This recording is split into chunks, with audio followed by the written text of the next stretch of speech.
नमस्कार, we the women channel में आपका स्वागत है और मैं हूं आपकी दोस्त और कानूनी सलाहकार अंकिता। आज का जो टॉपिक है वो आज के ज़माने के लिए बहुत रेलेवेंट टॉपिक है।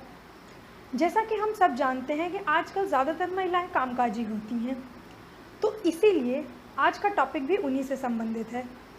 आज का टॉपिक है sexual harassment of women at the work place, यानी कार्यस्थल पे महिलाओं के साथ यौन दुर्व्यवहार। जैसा कि मैंने आपको पहले के वीडियोस में बताया है कि Vishakha versus state of Rajasthan के केस में इस मुद्दे को सुप्रीम कोर्ट ने उठाया था। इस केस में सुप्रीम कोर्ट ने कुछ गाइडलाइंस बनाई थी जो कि महिलाओं को उनके कार्यस्थल पे सुरक्षा प्रदान करने के लिए दी गई थी। Vishakha versus state of Rajasthan में यह कहा गया था कि महिलाओं को एक सुरक्षित वातावरण देना राज्य की जिम्मेदारी है। और जब यह एक्ट बनाया गया, ये एक्ट यानी the sexual harassment of women at the work place prevention, prohibition and redressal act 2013, तब तो इस बात का ध्यान रखते हुए इस एक्ट के शुरुआत में ही लिखा गया कि यह महिलाओं के जीवन के अधिकार और समानता के अधिकार को ध्यान में रख के बनाया गया है। इन दोनों अधिकारों को मैंने डिटेल में एक्सप्लेन किया है, जिसका लिंक मैं डिस्क्रिप्शन बॉक्स में दे दूंगी। किसी भी महिला को बिना किसी भेदभाव के एक सुरक्षित वातावरण में कार्य करना यह उसका फंडामेंटल राइट है और इसी को ध्यान में रखते हुए ये एक्ट पारित किया गया।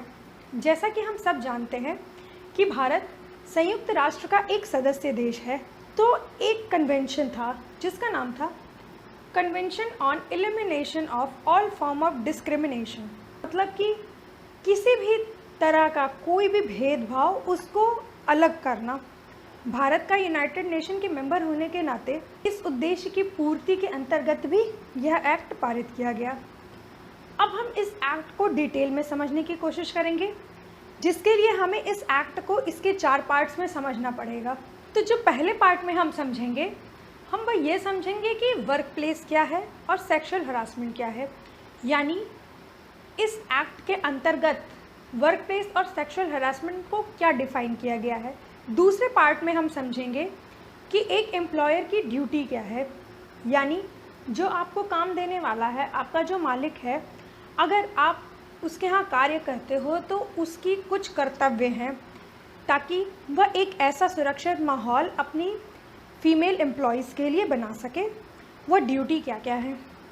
तीसरे पार्ट में हम समझेंगे कि अगर कार्यस्थल पे आपके साथ दुर्व्यवहार होता है तो आप उसके लिए क्या क्या कर सकती हैं, और इस बात को भी हम डिटेल में समझेंगे कि आप इसके लिए किस किस प्रोसीजर के थ्रू जा सकती हैं और कैसे आगे बढ़ा जा सकता है।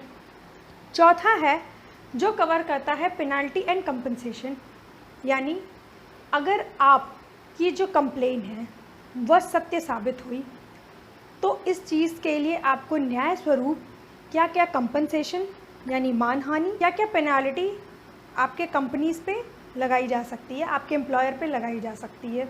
So the act is the sexual harassment of women at the work place prevention, prohibition and redressal act 2013। इस एक्ट को कॉमनली पॉश एक्ट के नाम से भी जाना जाता है। पॉश एक्ट यानी prevention of sexual harassment act. बहुत जगह आपको इसे पॉश एक्ट के नाम से ही आप जान पाएंगे। सजेस्ट करता है कि इसके 2 बेसिक कंपोनेंट हैं, वर्क प्लेस और सेक्सुअल हरासमेंट। तो सबसे पहले जो हम डिस्कस करेंगे वो है कि ऐसी कौन कौन सी चीज़ें हैं जो सेक्सुअल हरासमेंट के अंतर्गत आती हैं, जिसमें हमारा पहला पॉइंट है any physical contact and advancement, यानी शारीरिक रूप से आपको आपकी मर्ज़ी के खिलाफ किसी भी तरीके की स्पर्श और आगे आना, इस उद्देश्य से कि ताकि वह आपको शारीरिक रूप से स्पर्श कर सके। दूसरा है demand and request of any kind of sexual favour, यानी किसी भी प्रकार का यौन अनुग्रह करना। तीसरा है मेकिंग सेक्सुअली कलर्ड रिमार्क, यानी कोई भी रिमार्क जो इस चीज़ को यौन रंग दे। एग्जाम्पल, मान लीजिए आपका प्रमोशन होता है और आपका कलीग यह कहता है कि अरे इसका प्रमोशन तो इसलिए हुआ क्योंकि यह लड़की है, या सेक्सुअली कलर्ड रिमार्क है।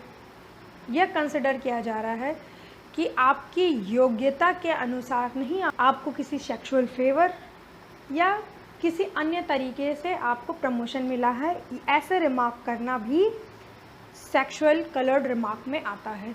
The fourth one is showing pornography, यानी किसी भी प्रकार का आपको गंदी वीडियोस दिखाना, यह भी आपके एक सेक्सुअल हरासमेंट का तरीका होता है। पांचवा है any unwelcome physical, verbal and non verbal conduct in sexual nature, यानी आपको किसी भी तरह का भाषिक, अभाषिक या शारीरिक रूप से सांकेतिक कोई भी रिमार्क, कोई भी बात जो आप स्वागत नहीं करती, यानी आपको जो पसंद नहीं है, ऐसा करना भी सेक्सुअल हरासमेंट की कैटेगरी में आता है। सेक्सुअल हरासमेंट के डेफिनेशन के अंतर्गत कुछ चीज़ें और आती हैं जो या तो इम्प्लाइड हो सकती हैं या एक्सप्लिसिट हो सकती हैं, यानी या तो इन्हें साफ साफ कहा गया या इसका मतलब ऐसा निकाला जाए, इसके लिए किसी और तरीके से कहा जाए। अगर ये दोनों चीज़ें भी की जाती हैं तो ये भी सेक्सुअल हरासमेंट के अंतर्गत आती हैं, जिसमें पहला है promise of any preferential treatment in the employment. इसका मतलब किसी भी प्रकार की तरजीह देने का प्रॉमिस वाला। दूसरा है आपके रोजगार में आपको हानि पहुंचाने की धमकी, यानी threat of detrimental treatment in her employment. तीसरा है threat of her present and future employment status, यानी आपके वर्तमान और भविष्य में रोजगार को लेकर धमकी देना।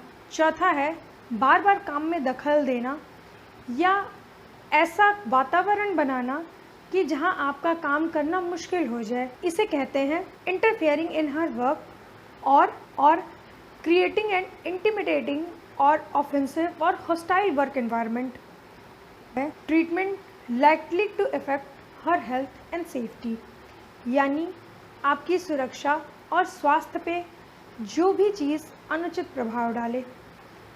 यहाँ जो चीज़ ध्यान देने योग्य है वह यह है कि ये सारी बातें ना सिर्फ बोल के कही जाए, बल्कि ऐसा माहौल, ऐसा वातावरण पैदा किया जाए जहाँ आपके लिए काम करना कठिन हो जाए।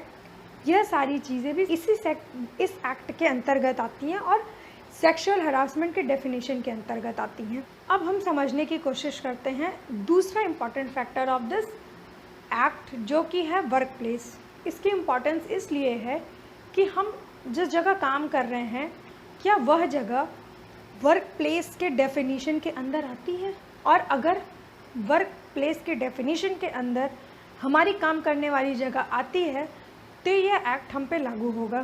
पहला, कोई भी department, organisation, establishment, institution, branch, unit, चाहे वो गवर्नमेंट की हो या वो प्राइवेट सेक्टर की हो, यह दोनों वर्क प्लेस के डेफिनेशन के अंतर्गत आती हैं। दूसरा है कोई भी हॉस्पिटल या नर्सिंग होम।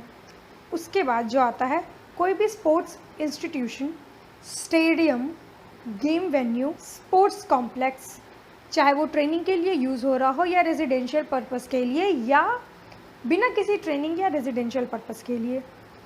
चौथा है हाउस या ड्वेलिंग प्लेस। हाउस यहाँ इम्पॉर्टेंट ये है कि जो हमारी मेड है, जो हमारा माली है, जो हमारा ड्राइवर है, जो हमारे अदर हाउस होल्ड सर्वेंट्स हैं, हमारा घर उनके लिए एक वर्क प्लेस है और इसीलिए ज़रूरी है कि उनके साथ भी उनके काम के स्थान पे कोई अन्याय ना हो, उनको इस एक्ट के अंतर्गत कवर किया गया है। कम्यूट, यानी अगर आपको ऑफिस के काम के लिए किसी एक जगह से दूसरी जगह भेजा गया तो आपके ऑफिस का काम से शुरू होके वो जो पूरा आपका रास्ता है और आप काम करते हो और काम करके वापस अपने ऑफिस आते हो, ये जो पूरा प्रोसेस है ये भी आपके वर्क प्लेस के अंदर आता है। इसके बाद आता है अनऑर्गेनाइज्ड सेक्टर्स, यानी ऐसे सेक्टर्स का काम जो कि किसी इस्टेब्लिशमेंट्स, इंस्टीट्यूशन, ऑर्गेनाइजेशन या डिपार्टमेंट के अंतर्गत नहीं आते हैं, पर फिर भी वहाँ काम होता है। जैसे कि हमारे हैंडीक्राफ्ट्स, हमारे जो आर्टिसंस हैं, जो हमारे कारीगर हैं, उनका जो काम है, ये सब अनऑर्गेनाइज्ड सेक्टर का काम है। तो इनमें जो कार्य करता है या इनमें जो काम करने वाले हैं वो भी इस एक्ट के अंतर्गत आते हैं। अच्छा, इसको समझना सिर्फ औरतों के लिए इम्पॉर्टेंट नहीं है, इसको समझना आदमियों के लिए भी इतना ही इम्पॉर्टेंट है। हम सब एक ऐसे समाज में पले बढ़े हैं जहाँ मोस्ट ऑफ द टाइम हम आदमियों की हरकतों को हमें यही सिखाया जाता है इग्नोर करना, जिसके कारण जो पुरुष है वह अपनी बहुत सारी हरकतों को यह नहीं समझ पाता है कि ये वेलकम्ड है या अनवेलकम्ड है, यानी ये उचित है या अनुचित है। तो अगर आप इस एक्ट के अंतर्गत चीज़ें समझ जाओगे तो ये आपको भी हेल्प करेंगी कि आखिर आपकी ऐसी कौन सी हरकतें हैं जो कि इस एक्ट के अंदर कवर हो सकती हैं। यह न सिर्फ आपको सतर्क करेगी बल्कि यह आपको सहायता भी देगी आपके पत्नी, गर्लफ्रेंड, बहन या माँ के खिलाफ अनुचित लग रही है, उनके साथ खड़े होकर उस अनुचित व्यवहार के खिलाफ आवाज़ उठाना भी आपका पुरुष होने का कर्तव्य है। यह जानने के बाद हमारे लिए ये बहुत सारी चीज़ें आसान हो जाती हैं कि जो हम कार्य कर रहे हैं या जहाँ हम कार्य कर रहे हैं क्या वह जगह इस एक्ट के अंतर्गत आती है, या ऐसी बहुत सारे क्रियाकलाप जो कि हम अनदेखा कर देते हैं क्या वह सेक्सुअल हरासमेंट के अंतर्गत आती हैं। ये सारी चीज़ों का जवाब इस वीडियो में है। अब हम अगले पार्ट में बात करेंगे कि एक एम्प्लॉयर की ड्यूटी क्या होती है, यानी अगर किसी ने भी फीमेल एम्प्लॉयज़ हायर की हैं, यानी किसी के यहाँ भी कोई महिला कार्य करती है, तो उस स्थान का जो मालिक है उसकी क्या क्या जिम्मेदारी, उसकी क्या क्या कर्तव्य बनते हैं अपने फीमेल एम्प्लॉयज़ के लिए। अब हम इसको आगे जानने की कोशिश करेंगे। तब तक के लिए लाइक और सब्सक्राइब करें। नमस्कार।